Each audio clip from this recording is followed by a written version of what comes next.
for another D6 pack video.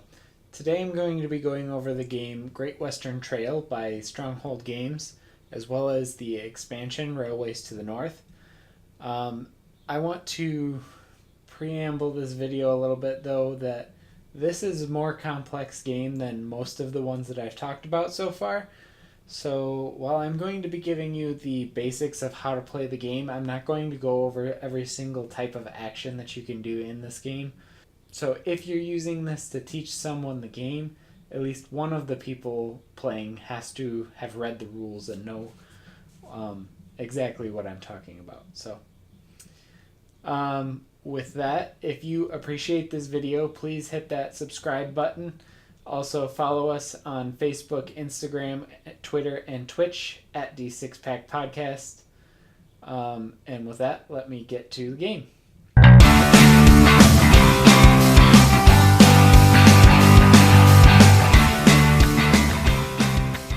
So this is the setup for Great Western Trail with the expansion for a two-player game.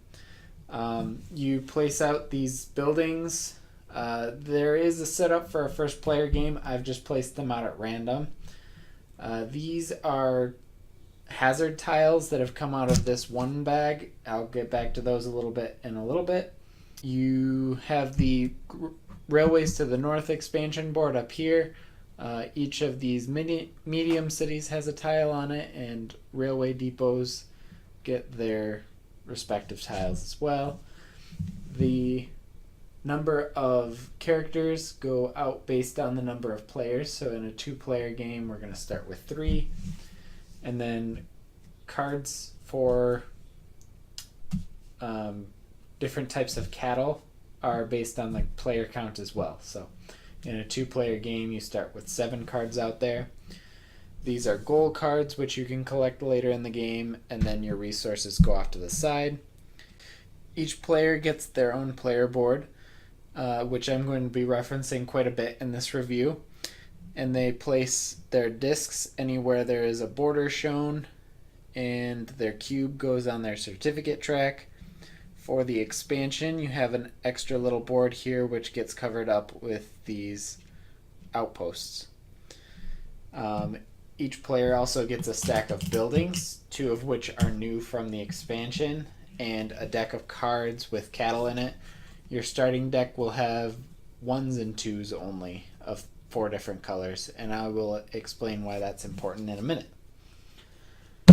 So that is pretty much it for the setup of this game. Moving into playing the game, there is a basic turn order which is depicted at the top of this board here.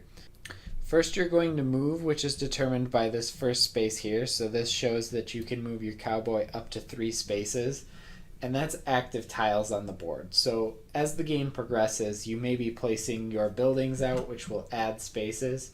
However, each one of those is only 1 space. So in order for white to go, he would go 1, 2, 3. And then he could stop there, or he could stop anywhere along that point.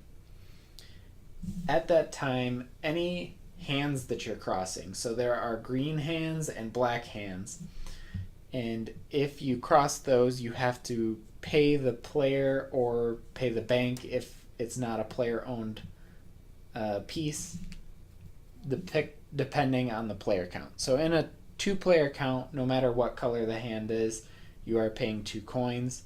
In higher player counts, one of them will be 1 coin and the other will be 2. But for each one of those you cross, you have to pay as much as you can. If you don't have the full cost, you just pay whatever you can, and then the rest you get to skip over. At that point, you can then take an action.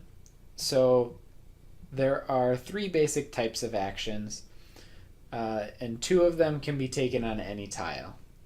So you can always take the actions that are shown on the tile. Usually there's 2 of them.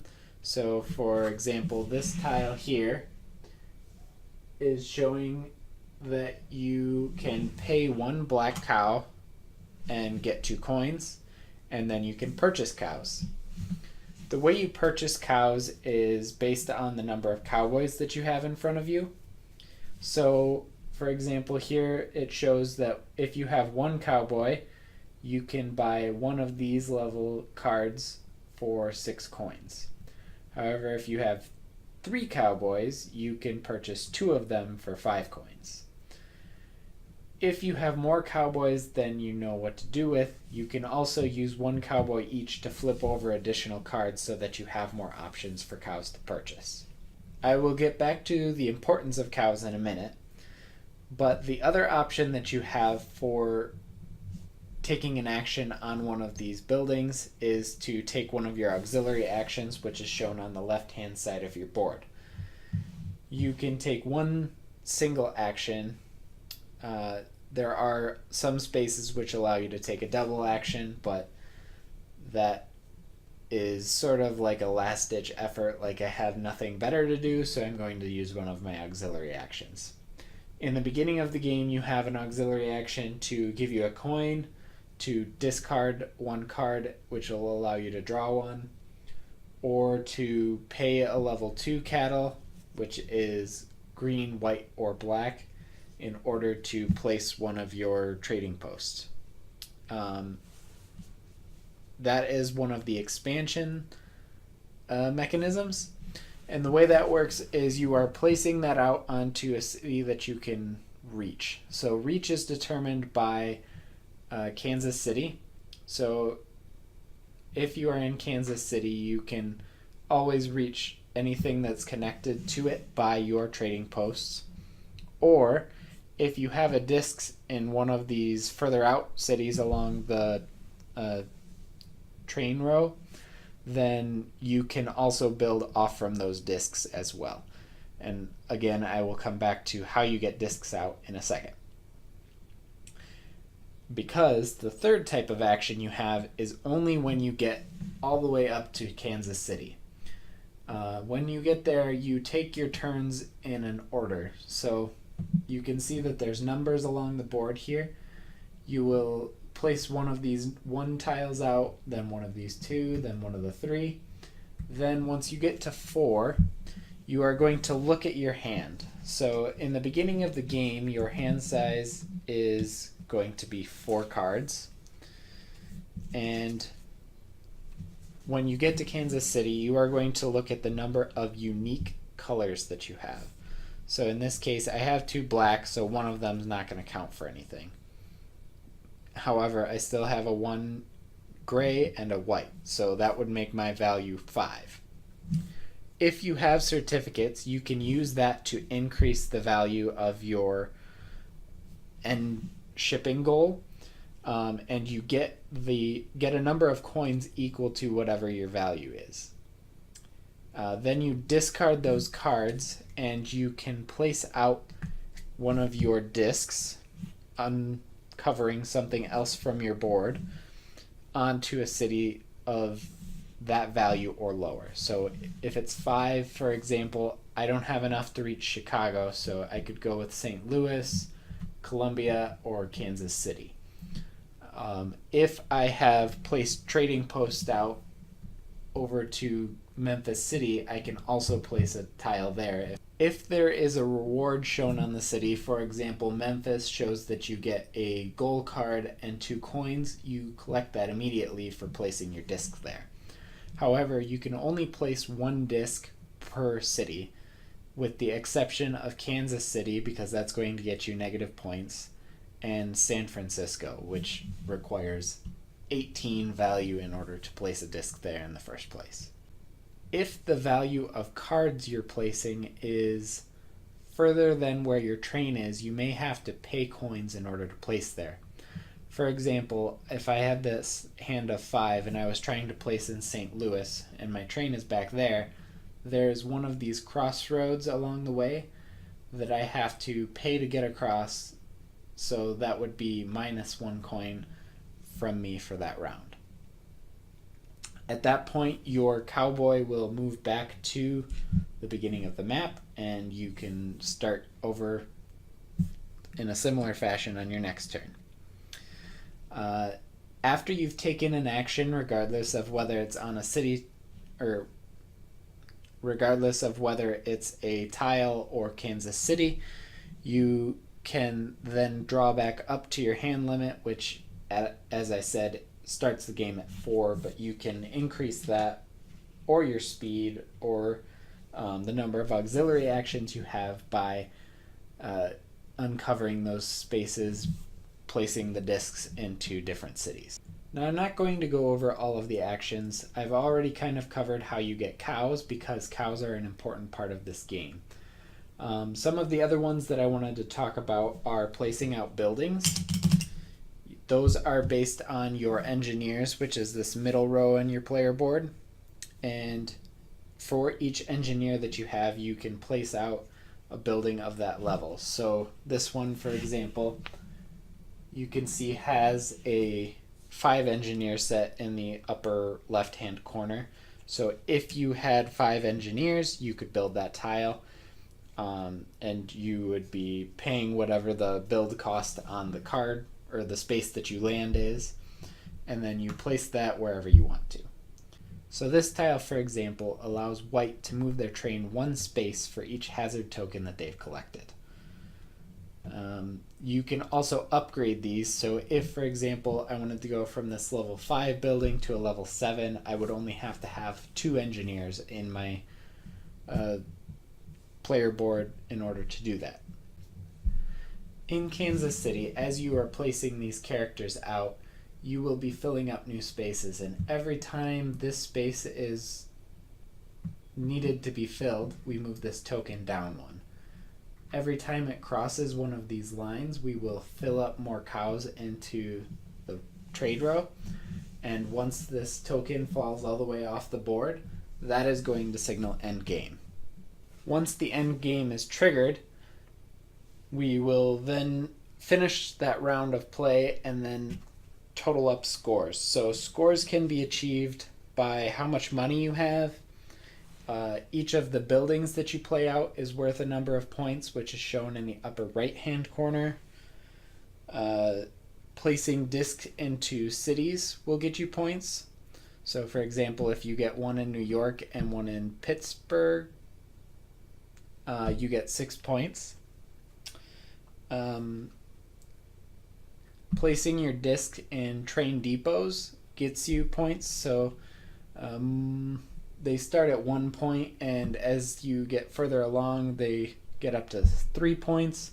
It looks like on the expansion, there's some that are 8 and 6 points respectively. You can also get points from the hazard tokens that you've collected. For example, the water token here is showing that you get a 3-point reward at the end of the game. The cows that you're purchasing will get you points. So, for example, this purple cow is showing that you get 5 points at the end of the game for purchasing that. Your goals will get you points. If it's in your hand, it doesn't necessarily count against you, but if you commit to the goal, you really want to complete it because it's worth that many points if you do. If you don't complete it, it's worth negative points. When you place your disc in a train depot, you have to swap out one of your character tiles for this bonus. And if you do that, this bonus is going to get you some sort of reward at the end of the game. So for example, this says that for every 2 swap tiles you have, which is something that comes in the expansion, you get 5 points. So you get points for not using those. And you get those by placing out trading posts, as well as other ways, but that's the easiest way that I've seen so far. The second speed movement upgrade will also get you a point. And whoever triggers the end of the game will get 2 points for pushing that token off of the board. At that point, whoever has the most points wins the game.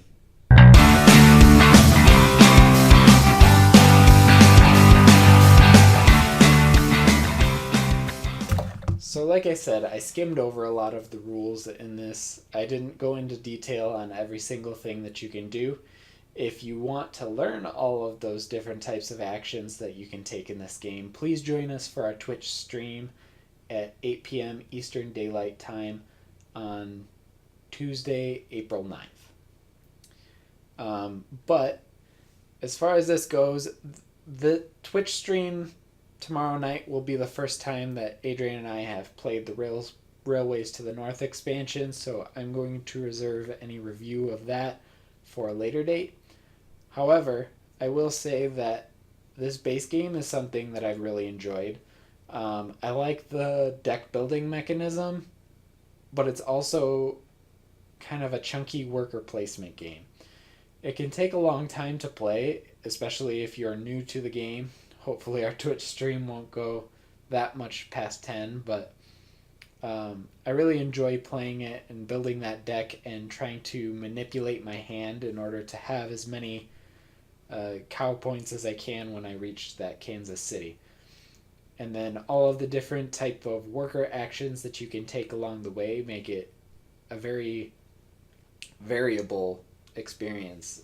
Each player can be doing completely different things, and it makes it hard to tell who's winning the game at any point midway. So when Todd asks who's winning the game, it's going to be kind of hard for us to tell. It's just going to be an estimate at that point. But I do enjoy the game. I think it's definitely one worth having in your collection if you enjoy worker placement games. If you like heavy Euro type games, this is going to be a good one.